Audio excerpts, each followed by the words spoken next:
German فلسفی نیچے کا مقام: ہر جگہ موت زندگی کا پیغام لاتی ہے۔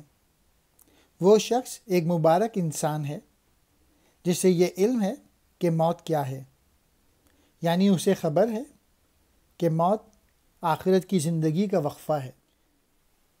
اگرچہ زندگی فانی ہے لیکن اسے بقا کی خواہش رہتی ہے، اور یہ بقا جد و جہد و عمل ہی سے ممکن ہے۔ ہماری دنیا کے سال مہینے ہیں جبکہ وہاں ایک پل ہے۔ یہاں کے سال میں تو 12 ماہ ہیں لیکن وہاں کا سال محض ایک پل ہے۔ وقت کی تیز رفتاری کے باعث ہماری دنیا کا زیادہ اس جہاں کا کم ہے۔ گویا ہر جہاں کے اپنے زمانے، اپنے وقت وغیرہ ہیں۔ ہماری دنیا کی سرحد پر ایک مرد تھا جو درد بھری صدائیں بلند کر رہا تھا۔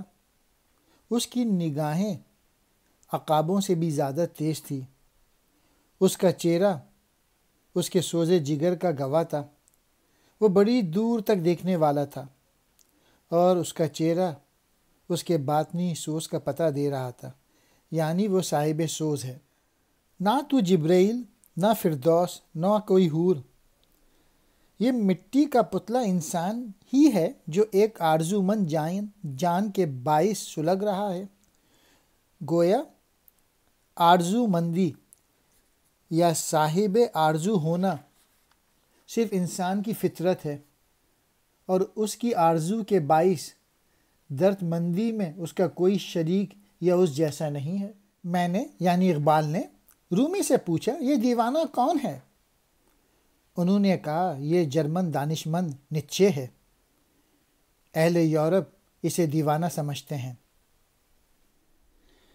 رومی کہنے لگے، اس کا مقام ان دو جہانوں کے مابین ہے۔ اس کی بانسری میں وہی پرانا نغمہ ہے۔ نیچے ایک فلسفی تھا لیکن اس پر مجذوبی کی حالت طاری ہو گئی تھی، چنانچہ وہ ان دو حالتوں کے درمیان زندگی بسر کر رہا تھا۔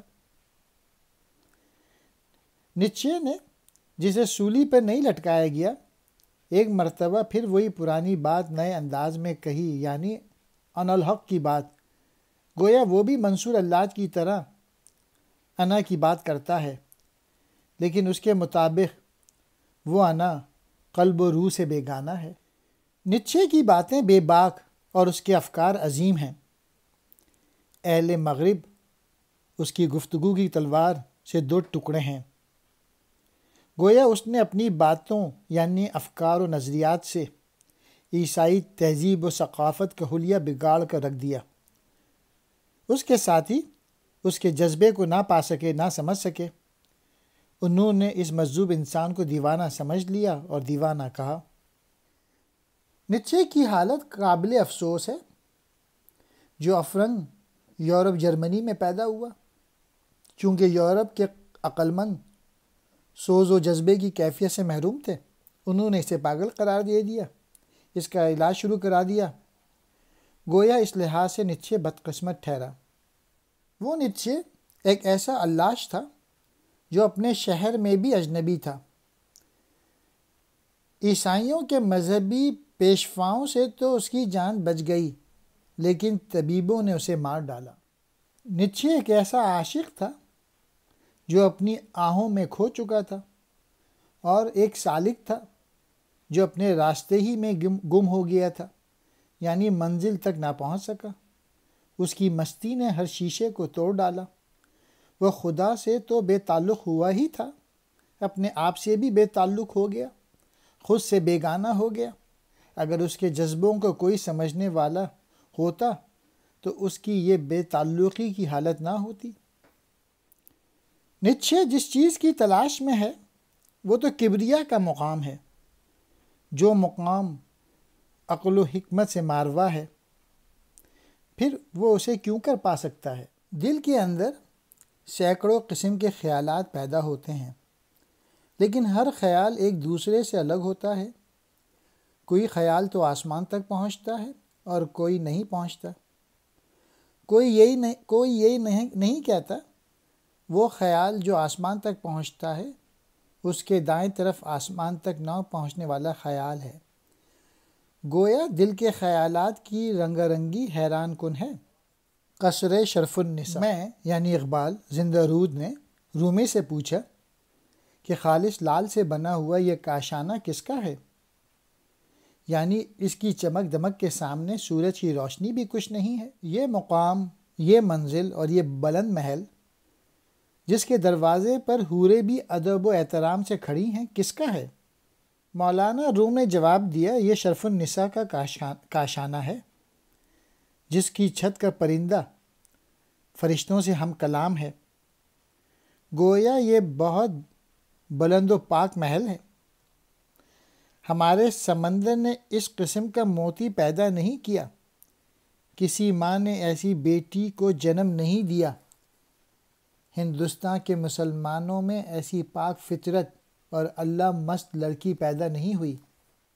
وہ شرف النساء سراپا ذوق و شوق اور درد و داغ تھی، عشق حقیقی کے جذبوں سے سرشار تھی۔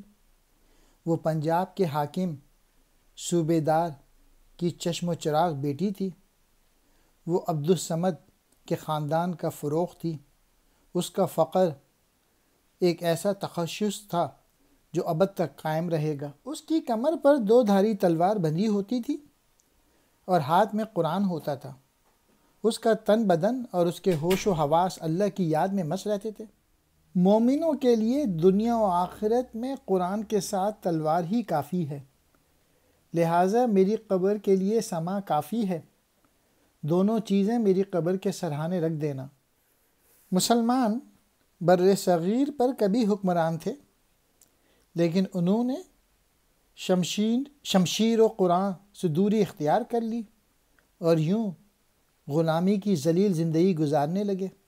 مرد حق جو صرف خدا سے ڈرتا تھا، اب وہ ما سوا اللہ یا باطل قوتوں سے ڈرنے لگا۔ مولا کے اس شعر مسلمان نے لومڑی کی سی بزدلی اختیار کر لی۔ کبھی بہادر تھا، لیکن مذکورہ دوری کے باعث بزدل بن گیا۔ سکھ شرف النساء کی قبر سے شمشیر اور قرآن اٹھا لیے گئے اور اس صوبہ پنجاب میں مسلمانی مر گئی۔ یعنی چونکہ مسلمان قرآن و شمشیر سے بیگانے ہو گئے تھے، اس لیے ذلت و خواری ان کا مقدر بن گئی اور حکمرانی سے وہ محروم ہو گئے۔